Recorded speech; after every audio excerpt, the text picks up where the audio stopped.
సందర్భాలలో చూసినా, ఏ టాపిక్ చూసినా, ఏ కోణంలో చూసినా సీఎం పదవికి రేవంత్ రెడ్డి అనర్హుడు అనే మాటలే వినిపిస్తాయి. మొన్నటి వరకు అంటే ఇచ్చిన హామీలు కరెక్ట్ గా అమలు చేయలేదు, రాష్ట్రంలో నిధులు లేవు కాబట్టి అట్లా జరిగిందని ఆడికి సర్ది చెప్పుకున్నాం. కానీ ఇప్పుడు మళ్ళీ అదే ప్రూవ్ అవుతుంది. ఇది మేము ఎందుకు అంటున్నాం అంటే, ఒకసారి మీకు కొన్ని విజువల్స్ చూపిస్తాం, అవి చూడండి.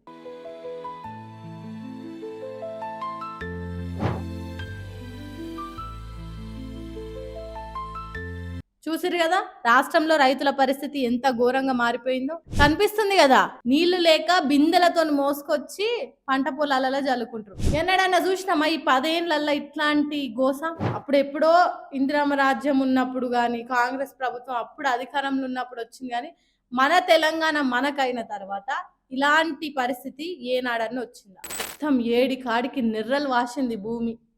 అసలు ఎంత ఘోరంగా తయారైంది. ఈడానే కాదు, ఏ జిల్లాలో చూసినా అదే. పంట వచ్చినప్పుడేమో పంట కొనరు, వానలు పడి ఆ పంట అనవసరంగా నీలపాలై ఆ వానల నీళ్ళనే వరద కొట్టుకుపోయినట్టు ఆ పంట కొట్టుకుపోతాయి ఒడ్లు. పంటలు పండిద్దామంటేనేమో నీళ్లు లేవు, మోటార్లు రాక, కరెంటు రాక, అటు వానలు రాక, ఇటు గవర్నమెంట్ సాగునీరు అందియక రైతుల పరిస్థితి అంత అధ్వానంగా ఉంది. ఎటు చూసుకున్నా కరెక్ట్ లేదు. పంట వచ్చినప్పుడేమో ఆ విధంగా ఉంది, పంట పండిద్దామంటే ఈ గోస. మరి ఇంకెప్పుడు రైతు రాజ్యం ఇంకెప్పుడు వస్తుంది? 10 ఏళ్లల్లా తెలంగాణని ఎప్పుడు కూడా ఇంట్లో చూడలే. అసలు మనకి వర్షం వచ్చినా కూడా కరెంటు పోకపోతుండే, ఇప్పుడు కరెంట్ ఎప్పుడు పోతుందో తెలుస్తలేదు. అందుకే చాలా మంది ఎలక్ట్రిక్ కుక్కర్లల్లా, రైస్ కుక్కర్లలో వండుకుని మానేసారు. ఎందుకంటే ఎప్పుడు మధ్యలో కరెంటు పోతుంది తెలియదు, ఎప్పుడు అన్నం కచ్చబక్క అయితే తెలియక ఆ పరిస్థితి ఉంది. అందరు కుదిరితే కట్టెల పొయ్యి మీద వండుతారు కానీ ఈ కరెంట్ ని మాత్రం నమ్ముతారు. అట్లుంది రైతుల పరిస్థితి. ఇదే టాపిక్ మీద కాళేశ్వరం గురించి, బనకచర్ల గురించి ఇద్దరు సీఎంలు, 2 తెలుగు రాష్ట్రాల సీఎంలు. ఇప్పుడు మనమేమో ఇక్కడ నీళ్లు లేక మన బాధ మనం పడుతుంటే, అటు ఆంధ్ర చంద్రబాబు నాయుడు ఏమో మన దగ్గర నీళ్లు మంచిగా అనుకుంటా పోతుండు. అయినా కూడా శిష్యుడు ఏం చేయలేకపోతుంది. గురు శిష్యుడు మళ్ళీ ఒక్కటైరన్న పుకార్లు కాదు కదా, ఓపెన్ టాపిక్ గా తెలిసిపోతుంది. మొన్న ఢిల్లీ పోయారు కదా సీఎం రేవంత్ రెడ్డి, అట్లానే అటు నుంచి నిమ్మల రామానాయుడు, వీళ్ళందరూ పోయినప్పుడు బనకచర్ల గురించి రేవంత్ రెడ్డిని అడిగితే ఏమన్నాడు? బనకచర్ల లేదు, గాడిది గుడ్డు లేదు, దాని గురించి తీయకని టాపిక్, అసలు బనకచర్ల ఇచ్చలేదు, అది ఇదే ఓ మాటలు మాట్లాడు. అదే టాపిక్ మీద నిమ్మల రామానాయుడు అడిగితే ఏమన్నాడు? బనకచర్ల మీద, పోలవరం మీద కమిటీ వేస్తున్నాము, దాన్ని బట్టి డిసైడ్ అవుతాం అన్నాడు. ఎందుకు ఇట్లా దొంగ మాటలు? వాళ్ళంతా ఓపెన్ గా చెప్పేస్తారు. ఇటేమో రేవంత్ రెడ్డి ఇట్లా అంటుండ్రు, వాళ్ళేమో అట్లా అంటారు. ఎవరిని నమ్మాలి? ఇక్కడ జనాలని పిచ్చోళ్ళని చేస్తుర్రా, లేకపోతే మేమిద్దరం ఒకటే అని ఓపెన్ గా చెప్తుర్రా, లేదంటే ఇండైరెక్ట్ గా చెప్తుర్రా ఎప్పటికైనా రేవంత్ రెడ్డి చంద్రబాబు నాయుడు ఒక్కటే అని? అసలు ఏంటి ఈ కన్ఫ్యూజన్? ఒక దిక్కు రైతులు ఇచ్చిన ఏ వీడియోలు, ప్రతి వీడియోలో మేము చెప్తూనే ఉన్నాం. ఇప్పటికీ మేము ఛానల్ స్టార్ట్ చేసినప్పటి నుంచి, వీడియోస్ చేస్తున్నప్పటి నుంచి మాట్లాడుతున్నాం. ఇచ్చిన 6 గ్యారెంటీలలో ఒక్కటి కూడా చక్కగా అమలు చేయాలని. ఇప్పటి వరకు కూడా ఒక్కటి కూడా చక్కగా అమలు చేయలేదు.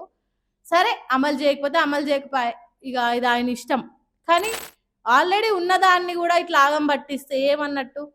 ఒక దిక్కు బనకచర్ల, కాళేశ్వరం అని ఇక్కడ రచ్చ అవుతుంటే, ఆడనేమో వాళ్ళు బనకచర్లకి, పోలవరంకి కమిటీ చేస్తామని వాళ్ళు అంటారు. అంటే వాళ్ళ చేతిలో ఇప్పుడు సెంటర్ ఉంది. ఎందుకంటే మోడీ చంద్రబాబు నాయుడిని సపోర్ట్ ఎప్పుడైతే అడిగిందో, మోడీ మొత్తం సపోర్ట్ ఆంధ్ర దిక్కెళ్ళిపోయి, ఇప్పుడు వాళ్ళు ఏం చేసినా ఏమన్నా కరెక్ట్, వాళ్ళకే మొత్తం సపోర్ట్ ఉంటది. అంత సపోర్ట్ తో ఉన్నప్పుడు ఇక మరి తెలంగాణకి ఏమొచ్చినట్టు? కాంగ్రెస్ ప్రభుత్వం పట్టించుకోక, ప్రతిపక్షాలు ప్రశ్నిస్తే ప్రతిపక్షాల మీదకి మరలబడి వాళ్ళ మీద కేసులు పెట్టి ఇదే పని ఉంది తప్ప రైతులకు పనికొచ్చింది ఏమైనా ఉందా? సో దీని గురించి మనం ఆలోచించాలా. ఇది మేము లాస్ట్ వీడియోలో కూడా మేము మాట్లాడినప్పుడు అప్పుడు కామెంట్స్ వచ్చినాయి, ఏమని, మీరు వాళ్ళకి తొత్తులా, వాళ్ళ దగ్గర మీరు పైసలు తీసుకుర్రా, బీఆర్ఎస్ కి సపోర్ట్ చేస్తురా అని మాట్లాడారు. బట్ మేము ఏ పార్టీకి సపోర్ట్ చేయట్లేదని మీకు ఛానల్ స్టార్ట్ చేసినప్పుడే చెప్పినాం. ఇది పబ్లిక్ ఒపీనియన్. పబ్లిక్ దగ్గర మేము సర్వే తీసుకున్న తర్వాతనే, వాళ్ళ ఒపీనియన్ తీసుకున్న తర్వాతనే మేము అనాలిసిస్ చేస్తాం. ఏ వీడియో చేసినా కూడా ముందు వెనుక ఆలోచించి మాత్రమే చేస్తాం. మేము ఎవరికి తొత్తులం కాదు, ఎవరికి సపోర్ట్ చేస్తలేం.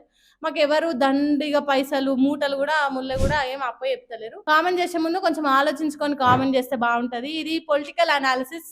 మీరు పార్టీలను అన్ని పక్కకు పెట్టి, గవర్నమెంట్ మారిన తర్వాత మీకు ఎట్లాంటి చేంజ్ వచ్చింది, మీకేమైనా ఉపయోగం జరిగిందా, మీకేమైనా ప్లస్ పాయింట్ అయితే, మీకేమైనా లాభం జరిగితే కామెంట్లలో చెప్పండి, దాని మీద మాట్లాడవచ్చు మనం. కానీ అనవసరంగా మేము కాంగ్రెస్ కార్యకర్తలం, కాంగ్రెస్ కి సపోర్ట్, మేము బీఆర్ఎస్ సపోర్ట్ చేస్తాం, బీఆర్ఎస్ కార్యకర్తలం అని చెప్పి ఎగరడం పక్కకు పెట్టేసి, ఫస్ట్ ఆఫ్ ఆల్ మనకి ఇండివిజువల్ గా వ్యక్తిగతంగా మనకేమన్నా లాభం జరిగిందా, పార్టీ వల్ల మనకేమన్నా ఉపయోగం ఉందా అనేది ఆలోచించండి. అప్పుడు మీకు అర్థమైతది. అంతేగాని ఎవరు అనాలిసిస్ చేసినా ఇప్పుడు మీరు ఆపోజిట్ పార్టీ అయితే వీళ్ళ బీఆర్ఎస్ పార్టీ వాళ్ళైతే కాంగ్రెస్‌కి సపోర్ట్ చేస్తే వాళ్ళని తప్పనడం, కాంగ్రెస్ వాళ్ళైతే బీఆర్ఎస్‌కి సపోర్ట్ చేస్తే వీళ్ళని తప్పనడం, అదంతా పక్కకు పెట్టి మనకేం జరుగుతుంది, గవర్నమెంట్ మనకేం చేస్తుందనేది ఆలోచించాలి మనం ఇండివిడ్యువల్‌గా. ఎందుకంటే మనం ఓట్లేస్తేనే వాళ్ళు అక్కడ ఆ కుర్చీలో కూర్చున్నారు. కాబట్టి మనం ఇస్తేనే వాళ్ళు అధికారంలో ఉన్నారు. అది మనం ఆలోచించి ఏదైనా మాట్లాడాలి. ఒకళ్ళని అనే ముందు వెనక చూసి మాట్లాడడం కాకుండా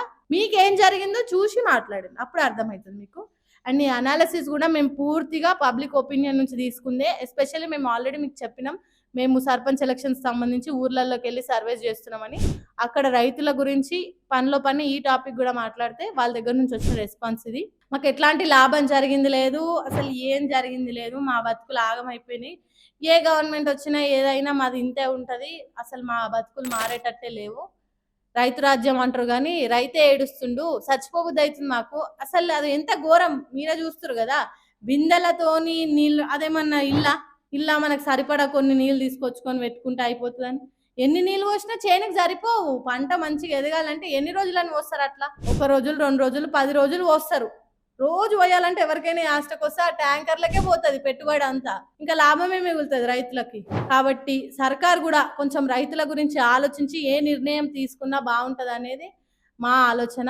ఇంకా గవర్నమెంట్ ఎట్లా ఆలోచిస్తుంది, ఈ బనకచెర్ల, అట్లా ఈ పోలవరం, ఈ కాళేశ్వరం, ఇది ఇంకా ఎన్ని రోజులు సాగుతుంది, అసలు ఎట్లాంటి నిర్ణయం తీసుకుంటారు, గవర్నమెంట్ చేస్తుంది కరెక్టేనా, మీకేమనిపిస్తుంది? ఈ బనకచెర్ల టాపిక్ లో రేవంత్ రెడ్డి సైలెంట్గా ఉండడం, అటు ఆంధ్ర వాళ్ళు గట్టిగా మాట్లాడడం, మా కమిటీ వేస్తున్నామని వాళ్ళు అనడం, అసలు ఇక్కడ మీకు ఏమైనా ఇది పొలిటికల్ డ్రామా లాగా కనిపిస్తుందా? ఓవరాల్ గవర్నమెంట్ చేస్తున్న పని మీరు ఏమనుకుంటారు కింద కామెంట్లలో చెప్పండి. దాని గురించి మనం నెక్స్ట్ టాపిక్ ఇంకా డీటెయిల్గా డిస్కస్ చేద్దాం.